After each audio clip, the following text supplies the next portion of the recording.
Hello everyone, hope everyone's having a blessed day and a blessed year. Just wanted to bring you guys a quick video on some news and updates that I had for Modern Warfare 2 and Warzone 2. Now the title of this video is not clickbait either. I am actually done playing Modern Warfare 2 and Warzone 2. And the other night I was trying to get some content for the game, just having some very rough games. Just felt very uninspired, so I ended up uninstalling the game, and here we are. Now, in this video, I'm actually going to be going over what kind of state Modern Warfare 2 and Warzone 2 are actually in, and maybe share some things that Activision or Infinity Ward may not want you guys to know about. Now, first and foremost, you might be thinking, well, you're just a small creator or a small gamer. Why does it matter if you uninstall the game? Well, the thing is, my friends, I'm not alone. For those of you that are plugged into the Call of Duty community, or for those that aren't, the rumors that are circulating online are that at least 70 to 80% of the active player base has essentially left this game and they're just not playing anymore. Now, don't get me wrong, people do leave games, people get bored, they aren't as competitive, or something else comes along and gets their attention, but Modern Warfare 2 has lost players at an unprecedented rate, especially considering the fact that this game just came out in October 2022. Now, I'll actually be showing some data as well to show you guys some stark contrast between Modern Warfare 2019 and Modern Warfare 2 to really show you how inferior of a product we received with the sequel compared to its predecessor. Now, one of the first things I wanted to go over was active players. I know a lot of content creators have shared that the monthly active users in the game has declined, especially over on Steam charts, but what I wanted to find was some data for peak player counts for both games. Now, for Modern Warfare 2019, I was able to find the following website. I don't really know how credible it is, but what it shows is that Modern Warfare 2019 had an active monthly player base of around 10 million players at its peak, and it actually increased after Warzone 1 successfully launched in March 2020. Now, the next tweet will show that Warzone 1 at its peak had over 100 million users, or at least 100 million accounts that were created for the game, so you guys can see that we're dealing with a pretty large population of players. Now, the next tweet that you're going to see is from a Twitter Call of Duty news account, or Call of Duty leaker, and what he showed is that Activision held an event in Spain at the end of January, and what they showed was the number of active players that they had on all platforms, and it was only 1 million players. Now, again, I don't know how credible this image is, or if it's only showing the European servers, but even if it's only the European servers, only 1 million active players for the biggest FPS game launch of all time 3 months after its launch is frankly pretty embarrassing. People just aren't recommending other people to play Modern Warfare 2. Now, some of the other issues I want to address are more development related, or more so for the people that are undertaking the care of this game, because I really just don't know what Infinity Ward is thinking at this point. Raven Software has taken over on changes on Warzone 2, but I just feel like that they're being held hostage from being able to make any meaningful changes. Infinity Ward developers seem to have an insanely large ego that they can't let go of, and their passion project DMZ, whatever mechanics they put in that game mode, are bleeding across the board into every game mode, regardless if it comes at the detriment of that game mode.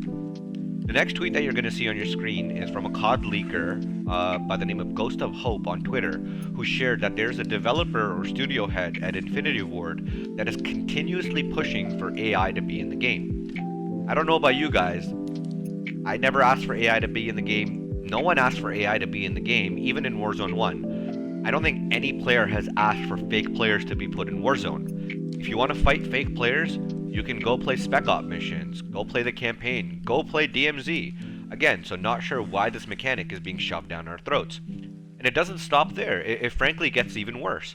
Jack O'Hara, one of the developers who worked on Modern Warfare 2, got caught liking tweets that were celebrating the removal of slide canceling from Modern Warfare 2. And when he got called out on it on Twitter, he unliked a tweet. Just let that sink in.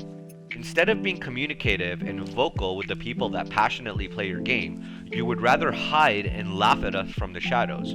There was actually another tweet that Jack O'Hara liked that was essentially celebrating the declining player base in Elden Ring. I do apologize, I couldn't find that tweet for reference. But again, people in glass houses shouldn't throw bricks, especially at a gaming studio that can actually release a finished product. Next.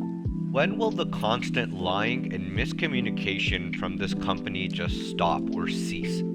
They put out a tweet on February 8th prior to the Season 2 update stating that Ashika Island, their resurgence mode, was coming out and it would be available to all squad sizes. But when it actually came out on February 15th, it was only the quads playlist. They added solos in a tweet that they backtracked on February 21st, but it was only in the playlist rotation for 3 days, the game mode that most people had genuine fun with, and it was gone in 3 days.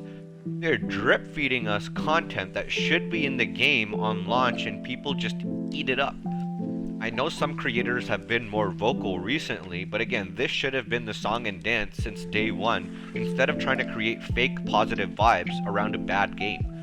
One of the final points I want to make, again, is just about the lack of content and communication that we're getting. This is supposed to be a 2-year Call of Duty and the most advanced Call of Duty we've received till date, but I honestly feel like I'm just playing a PS2 game with updated graphics when it comes to the mechanics.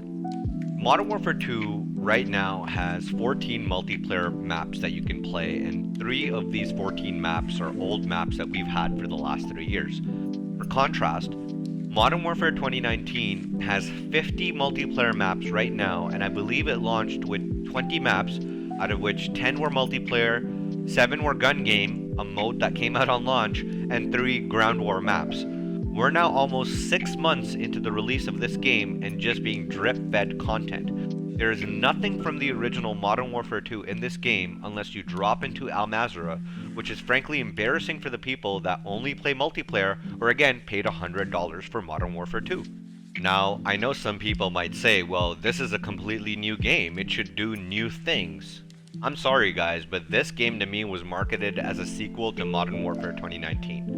The story is picking up where Modern Warfare 2019's left off, and the game for all intents and purposes is called Modern Warfare 2, so to me it's literally a sequel. And sequels shouldn't try to reinvent the wheel with the game. Let me ask you this as a question for those of you that have played it. Is God of War Ragnarok a completely different game to God of War 2018? No. Sure, the story is different and there's different weapons and different fighting moves, but they didn't overhaul mechanics that made the first game fun, they simply made additions. Same thing with Spider-Man. Is Spider-Man Miles Morales a completely different game to Spider-Man PS4 or PS5? No, because while the story is different, they again know that changing core elements that made the first game fun is detrimental to its success. Now, you could argue that Miles Morales plays more like a DLC, but again, my point stands that sequels should pick up where the original left off, which Infinity Ward clearly didn't do. All the quality of life that we got in Warzone 1 and Caldera and Modern Warfare 2019 in terms of patches simply disappeared from this game, and now they are backtracking and adding things that should be in the game to begin with. Now, I really don't want to keep ranting and raving about this game or this topic, and again, like the title of this video already says, unless there's some groundbreaking, earth-shattering news with Warzone 2 or they buff movement altogether, I really am done playing this game and covering this game because frankly it's just a waste of my time. And for those of you that aren't enjoying the game as well, I would highly recommend to try something else or try something new because, you know, vote with your wallet. Let them know that you're not enjoying the game, so that would kind of force them to make some more meaningful changes. In the meantime, I guess I'll try playing and getting content in different games, maybe Fortnite, or try playing Apex because I've never played that game before.